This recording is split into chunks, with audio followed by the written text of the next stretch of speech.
기독교를 제외한 다른 많은 종교들은 인간이 신을 향해서 가는 것입니다. 신을 찾아요. 그러나 기독교는 하나님이 피조물인 인간에게 찾아오신 종교입니다. 얼마나 큰 은혜인지 몰라요. 그래서 여러분, 은혜가 무엇일까요? 은혜란 시작. 하나님이 피조물들에게 값없이 베풀어 주시는 모든 좋은 것을 총칭해서 말합니다. 구약에서 은혜는 히브리어 헨이라는 단어인데요, 인간을 향한 하나님의 호의적인 행동 일체를 은혜다, 이렇게 말하는 것입니다. 따라서 넓은 의미에서 본다면 하나님의 은혜는 그의 피조물인 인간이 선물로 받은 모든 것을 포함해요. 시작. 생명, 정신, 영혼, 몸, 시간, 물질, 자연환경, 창조세계, 이 모든 것들이 다 하나님이 거저주시는 선물이다라는 것입니다. 특별히 저는 오늘 은혜의 관점에서 히브리서를 볼 건데요, 히브리서에 보면 예수 그리스도 안에서 우리 인간에게 베푸시는 복을 가리킬 때 은혜라는 말이 많이 사용이 되어집니다. 에베소서 1장 7절 시작. 우리는 그리스도 안에서 그의 은혜의 풍성함을 따라 그의 피로 말미암아 속량 곧 죄사함을 받았느니라. 은혜의 풍성함을 따라 죄사함을 받았느니라 그랬습니다. 사랑하는 여러분, 그렇습니다. 그렇다면 히브리서에서 말씀하는 이 은혜를 어떻게 설명하고 있을까요? 첫째, 시작. 하나님의 아들이라는 것입니다. 왜 천사보다 뛰어나시다 말씀하셨을까? 그 당시에 천사 숭배 사상이 있었습니다. 예수님보다 천사를 더 숭배하는 거예요. 그래서 히브리서 기자는 이것을 정확히 규명합니다. 천사가 어떤 일을 하는지, 어떤 역할을 하는지 규명을 하고요, 하나님의 아들 이 예수가 만유의 상속자로 세움을 받았다. 그리고 이 예수는 모든 세계를 창조하신, 지으신 하나님이다라고 선포하고 있는 것입니다. 2절을 한번 보실까요? 시작. 이 모든 날 마지막에 아들로 우리에게 말씀하셨으니 이 아들을 만유의 후사로 세우시고 또 저로 말미암아 모든 세계를 지으셨느니라. 아멘. 그렇다면 천사에 대해서는 뭐라고 말씀하실까요? 시작. 모든 천사들은 섬기는 영으로서 구원받을 상속자들을 위하여 섬기라고 보내심이 아니냐 그랬습니다. 구원받은 저와 여러분을 섬기라고 천사를 보내주신 거예요. 천사는 경배의 대상이 아닙니다. 우리를 돕기 위해서 보내주신 것입니다. 사랑하는 여러분, 그렇습니다. 이 천사는 그래서 성도들을 섬기는 존재이지 절대 경배의 대상이 될 수가 없습니다. 그런 점에서 예수님은 천사와 비교할 수 없을 만큼 높고 뛰어나고 위대한 분이십니다. 그런데 여기서 더 중요한 것은 그런 예수님이 사람이 되셔서 여러분 십자가에서 고난을 당하셨다는 사실입니다. 왜 이렇게 존귀하신 하나님의 아들이 고난과 죽음을 당하셔야만 했는가? 왜 그랬을까? 그것은 바로 히브리서 2장 9절에 보면 모든 사람을 위하여 무엇을? 죽음을 맛보려 하심이라 그랬습니다. 예수님은 죽기 위해서 이 땅에 오신 줄로 믿습니다. 왜 죽음을 맛보아야 됐을까? 바로 우리의 죄 때문에 그런 것이죠. 예수님은 우리와 같이 육신을 가지셨지만 죄는 없으신 분이라고 성경은 말씀하고 있습니다. 예수님은 영이나 천사로 이 세상에 오지 않았습니다. 영은 보이지 않습니다. 만약에 영으로 왔다면 예수님은 우리의 고통을 이해하지 못합니다. 완전한 인간 인성을 가셨기에 우리의 아픔과 고통과 슬픔을 다 체감하셨다고 성경은 말씀하고 있습니다. 그래서 우리가 고통과 아픔을 당할 때, 어려움을 당할 때 나의 아픔을 이해하시고 다 체감하시고 그 긍휼하심을 따라 나와 함께 하시는 분이 하나님 아들 예수 그리스도인 줄로 믿습니다, 여러분. 그래서 하나님의 아들이 사람이 되신 것, 즉 인카네이션, 성육신 자체가 큰 하나님의 은혜이자 사랑인 줄로 믿습니다. 사람으로 오셨다. 사랑하는 여러분, 잘 아시다시피 사람의 아들은 여러분 사람이지요, 그렇죠? 하나님의 아들은 하나님인 줄로 믿습니다. 제가 난 우리 자녀 세 딸은 사람입니다. 제가 사람이기 때문에 하나님의 아들은 하나님이셔요, 여러분. 사랑하는 여러분, 그 당시에 보면은 성육신의 놀라운 신비를 믿지 못하는 사람이 있었고요. 그리고 부인하는 세력들이 참 많이 있었습니다. 그 당시에 이단이 누구였냐면 영지주의자들이었어요. 이 영지주의자들은 육체와 물질은 악하다고 보는 거예요. 그러니까 거룩한 하나님께서 어떻게 육체의 몸을 입고 이 땅에 오실 수 있느냐 하면서 그 당시에 기독교의 최대의 골칫덩어리 이단이 바로 영지주의자들이었어요. 성경에 보면 하나님의 아들은 육체로 인간의 몸으로 오셨다고 하는데 영지주의자들은 악하기 때문에, 육체는 악하기 때문에 올 수 없다 이거예요. 얼마나 여러분 기독교에 대해서 해가 되는 세력이었는지 모릅니다.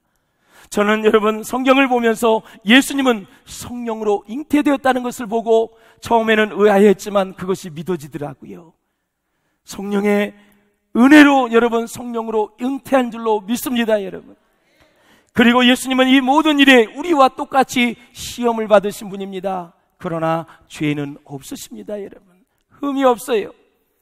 예수님은 저와 여러분을 구원하러 이 세상에 오신 줄로 믿습니다. 오셔서 우리를 자녀 삼아 주셨습니다. 우리의 죄를 사하여 주시기 위하여 하늘의 영광을 보좌를 버리고 어떻게 해요? 이 땅에 오신 것입니다. 그것을 버려야 이 땅에 오실 수 있는 것입니다. 그래서 하나님의 은혜인 줄로 믿습니다. 죄 없으신 하나님의 아들이 죽어야만 우리의 모든 죄를 사하실 수가 있는 것입니다. 죄 있는 인간이 수만 명, 수천 명, 수억 명이 죽어도 요만큼의 죄도 절대 사할 수가 없습니다. 예수님의 피, 그 피 흘림이 없은즉 죄사함이 없다 그랬습니다. 그 피를 통해서 우리가 죄사함을 받는 줄로 믿습니다, 여러분. 사랑하는 여러분, 우리가 인생을 살아가다 보면요, 연약하기 때문에 죄를 지을 수밖에 없어요. 그럴 때 우리에게 찾아오는 것이, 죄를 지으면 죄책감이 와요. 그래서 성도는 죄책감을 가지고 사는데 이 죄책감이 두 가지로 구분될 수 있어요.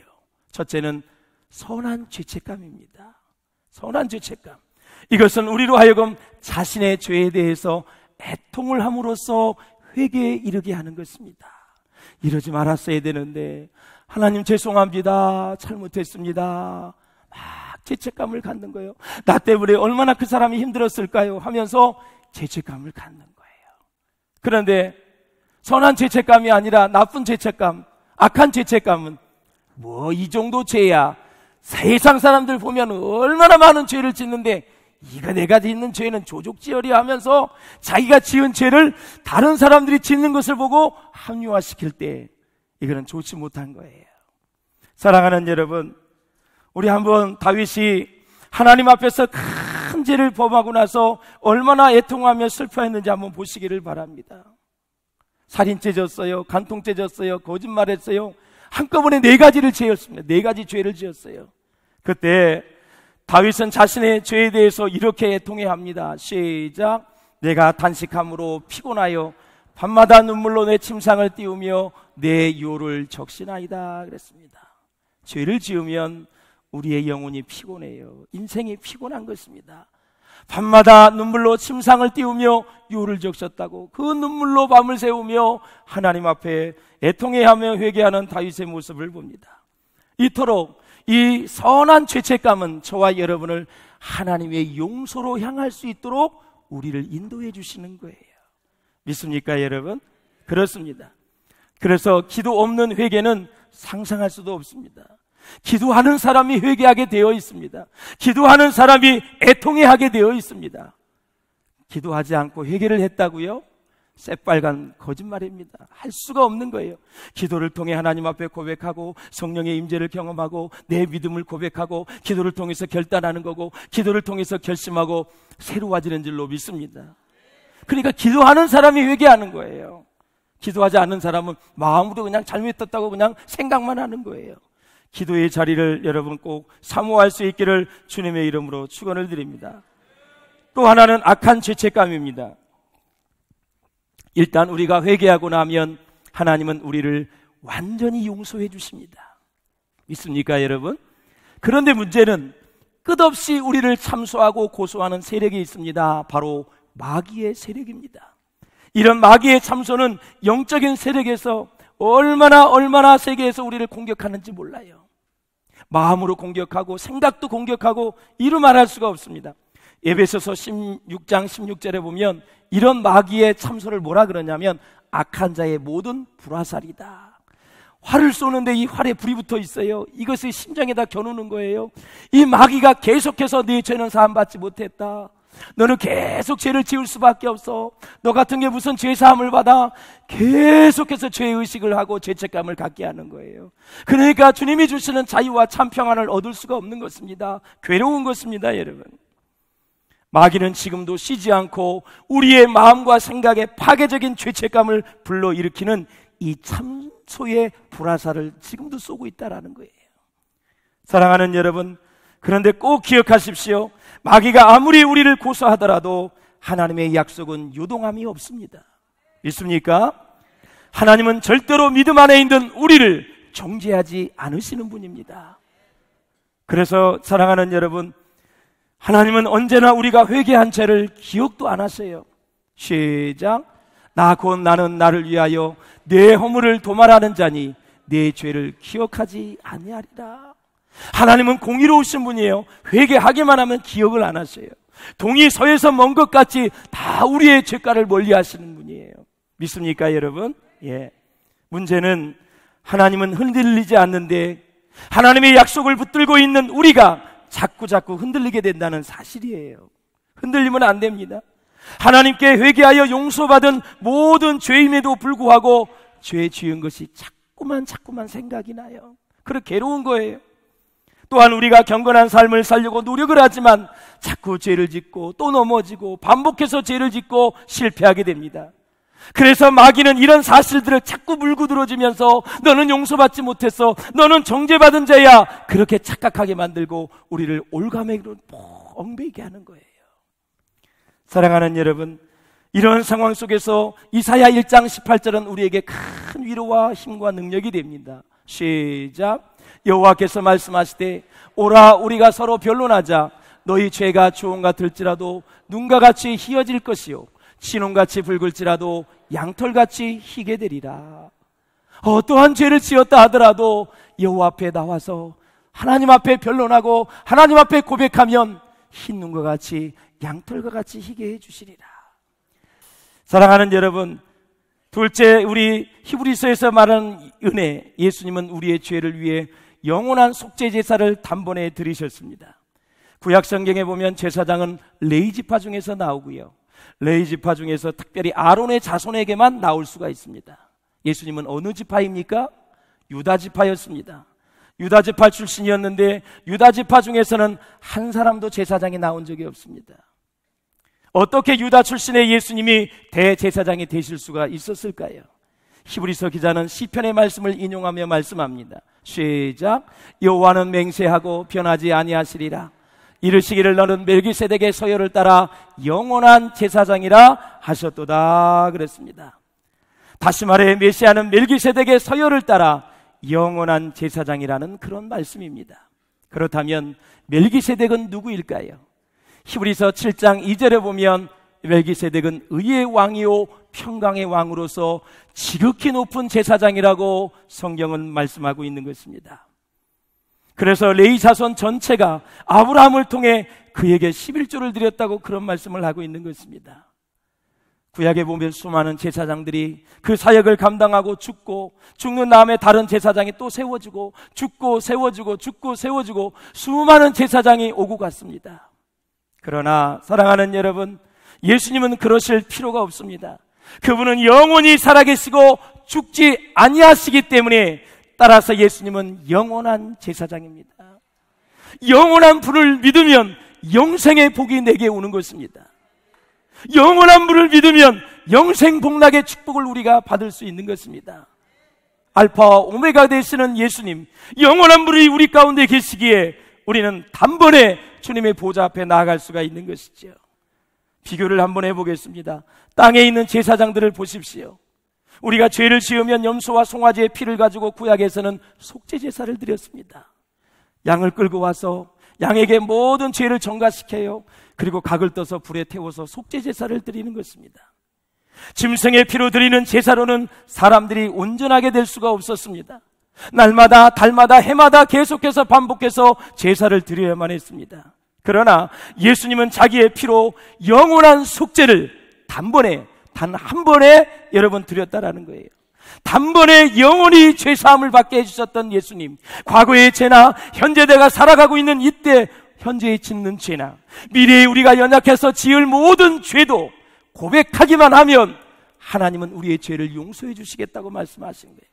그래서 예수님의 피는 과거, 현재, 미래 그 죄사함의 효력은 영원한 것입니다. 여러분 믿습니까? 여러분 히브리서 10장 11절을 보십시오. 시작. 제사장마다 매일 서서 섬기며 자주 같은 제사를 드리되 이 제사는 언제나 죄를 없게 하지 못하거니와 오직 그리스도는 죄를 위하여 한 영원한 제사를 드리시고 하나님 우편에 앉으셨다 그랬습니다.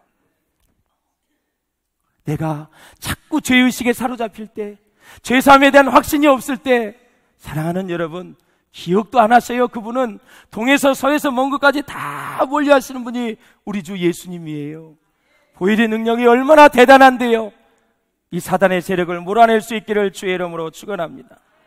그러면서 로마서 8장 2절에 이는 그리스도 예수 아래에 있는 생명의 성령의 법이 죄와 사망의 법에서 너를 해방하였느니라 그랬습니다. 셋째, 예수님은 새롭고 산 길을 열어주셨습니다. 히브리서 10장을 한번 보실까요? 히브리서 10장 19절에서 20절 시작. 그러므로 형제들아 우리가 예수의 피를 힘입어 성소에 들어갈 담력을 얻었나니 그 길은 우리를 위하여 휘장 가운데로 열어놓으신 새로운 살 길이요 휘장은 곧 그의 육체니라 그랬습니다. 여기에서 성소는 지성소를 말하는데요, 잘 아시는 바와 같이 구약의 대제사장들은 1년에 한 번 대속죄일이 있어요. 유대인 달력으로 7월 10일 날 대제사장이 지성소에 들어가서 백성의 죄를 가지고 가는데, 성소와 지성소 사이에 저게 보이시죠? 저게 커튼이에요. 성경에 보면 30규빗, 우리나라 미터로 환산하면 15m, 이거보다 훨씬 5m가 더 높습니다. 아주 위에서 밑으로 쫙 내려와 있어요. 그래서 성소와 지성소를 딱 가로막고 있는 거예요. 그래서 제사장도 함부로 들어갈 수가 없어요. 여러분, 제사장이 들어갔을 때는 방울을 달고 들어가고요, 이 발에다 끈을 맵니다. 그런데 만약에 제사장에 죄가 있다면 들어가서 죽어요. 누구든지 들어가면 죽기 때문에 이 방울 소리가 이제 나지 않으면 이제 질질 끌어서 여러분 대제사장을 끌어내는 거예요. 그 정도로 지성소는 하나님의 임재고 거룩한 보좌, 은혜의 보좌다라는 것이죠. 사랑하는 여러분, 그래서 휘장은 성소와 지성소를 가르는 커튼이에요. 성소 안에, 지성소 안에, 여러분 그 언약궤를 한번 같이 보겠습니다. 지성소 안에 있는, 자 보세요. 저게 언약궤입니다. 자 이렇게 세랍들이 있는데 저 가운데에서, 그 위에서 하나님의 말씀이 들려오는 거예요. 저 언약궤의 주의 영이 임재할 때 솔로몬 성전이 거룩한 성전이라 그러는 거예요. 주의 임재가 없는 것은 건물에 불과해요. 목사라고 거룩할까요? 장로님, 권사님, 안수 집사님, 집사님이라고 거룩할까요? 거룩하신 주의 영이 우리 가운데 충만할 때 우리는 하나님의 성전이다, 이렇게 얘기하는 거예요. 사랑하는 성도 여러분, 영원한 제사장 되신 예수님이 죽어주심으로 인해 하늘에 있는 지성소에 우리는 들어갈 수 있어요. 사랑하는 여러분, 우리를 위해 예수님은 새롭고 산 길을 열어주셨어요. 언제 어디서나 아버지께로 나아갈 수 있는 새로운 길이 열렸는데요, 여기에서 산 길이 뭔지 아세요? 헬라어로 호도스 조사라는 건데 생명의 길이에요. 여러분들이 바울교회 오실 때에 이 모양 정마형으로 길을 밟고 오셨을 거예요. 그냥 사람들이 다니는 길이 아니라 생명을 주는 길이다, 그 뜻이에요. 할렐루야. 그래서 예수님이 말씀하신 생명으로 인도하는 좁은 길, 요한복음 14장 6절에 보면 내가 곧 길이요 진리요 생명이니 나로 말미암지 않고는 아버지께로 갈 자가 없다고 말씀하셨어요. 히브리서 10장 20절에 보면 휘장은 곧 그의 육체니라 그랬습니다. 잘 아시는 바와 같이 대제사장들이 여러분 커튼을 제키고 가야 지성소에 들어갈 수가 있잖아요. 그런데 예수님이 우리의 죄를 위해 십자가에서 못 박혀 돌아가실 때, 그분이 운명하실 때, 그때 동시에 15m나 되는 이 커튼이, 이 휘장이 가위로 자르지도 않았는데 예수님이 죽는 순간 탁 위로부터 아래까지 찢어져서 둘이 된 것입니다. 그래서 우리는 내가 직장에 있든 학교에 있든 사업장에 있든 사무실에 있든 어디에 있든 예수의 피를 의지하여서 나아간다면, 그곳에서 찬양을 하고 말씀을 보고 주님을 묵상한다면 그곳이 지성소가 되는 거예요. 예수의 피를 의지하면 그렇게 되는 거예요. 얼마나 우리는 큰 복을 받았는지 모릅니다. 사랑하는 여러분, 그래서 히브리서 4장 16절에 보면 이런 말씀이 있어요. 시작. 그러므로 우리는 긍휼하심을 받고 때를 따라 돕는 은혜를 얻기 위하여 은혜의 보좌 앞에 담대히 나아갈 것이니라. 우리가 삶을 살다 보면 힘들 때가 있어요. 속상할 때가 있어요. 괴로울 때가 있어요. 정말 이 세상 못 살겠다, 죽고 싶을 때가 있어요. 너무나 억울함을 당할 때도 있어요. 그럴 때마다 때를 따라 돕는 은혜를 얻기 위하여, 은혜의 보좌는 하나님이 계신 곳이에요. 그곳으로 나아가기만 하면 하나님께서 우리의 애환을 다 들어주시고 우리의 마음을 이해해 주시고 우리의 마음을 어루만져 주시고 우리의 인생의 문제를 해결해 주신다라는 사실이에요. 할렐루야. 마지막, 예수님은 우리를 위해 기도하시는 중보자이십니다. 예수님은 부활하시고 승천하여 지금 하나님의 보좌 우편에 계십니다. 예수님 사역이 끝난 것이 아니라 하나님 보좌 우편에 계신 예수님은 계속해서 우리를 위해 기도해 주시고 계십니다. 시작. 이는 그가 항상 살아계셔서 그들을 위해 간구하심이라 그랬습니다. 보세요. 그가, 예수님이 항상 살아계셔서 우리들을 위해서 기도한다는 거예요. 기도한다는 거예요. 얼마나 감사해요. 예수님은 하늘나라에 가셔서도 쉬지 아니하시고 우리를 위해 기도하시는 사역을 계속하고 계세요. 예수님의 공생의 기간이 몇 년이죠? 3년입니다. 예수님의 중보기도 사역은 몇 년이에요? 벌써 2000년이 넘었어요. 그래서 예수님의 가장 오래된 사역은 중보기도 사역입니다, 여러분. 그러므로 우리가 연약하여 넘어질 때에 완전히 넘어지지 않는 것은 하늘에 계신 예수님이 우리를 위해서 계속 기도해 주시기 때문에 그런 것입니다. 베드로에게 하신 말씀을 볼까요? 같이 한번 읽어봅니다. 시작. 시몬아 시몬아, 보라, 사단이 너희를 밀가부르듯 하려고 요구하였으나 그러나 내가 너희를 위하여 믿음이 떨어지지 않기를 기도하였노니 너는 돌이킨 후에 내 형제를 굳게 하라. 믿음이 떨어지지 않도록 예수님이 기도했어요. 그랬더니 3번을 부인했지만 다시 예수님 앞에 제사명을 받고 거꾸로 십자가에 못 박혀 죽는 그러한 순교의 아름다운 모습을 우리가 볼 수 있는 것입니다. 사랑하는 여러분, 예수님이 우리를 위해 기도해 주시지 않았다면 우리는 이미 사단의 밥이 되었을 것입니다. 오늘 이 시간 주님 앞에 나오게 된 것을 감사할 수 있기를 주의 이름으로 축원합니다. 뿐만 아니라 성령께서 우리 안에서 우리를 위해 기도해 주십니다. 시작. 오직 성령이 말할 수 없는 탄식으로 우리를 위하여 친히 간구하시느니라 그랬습니다.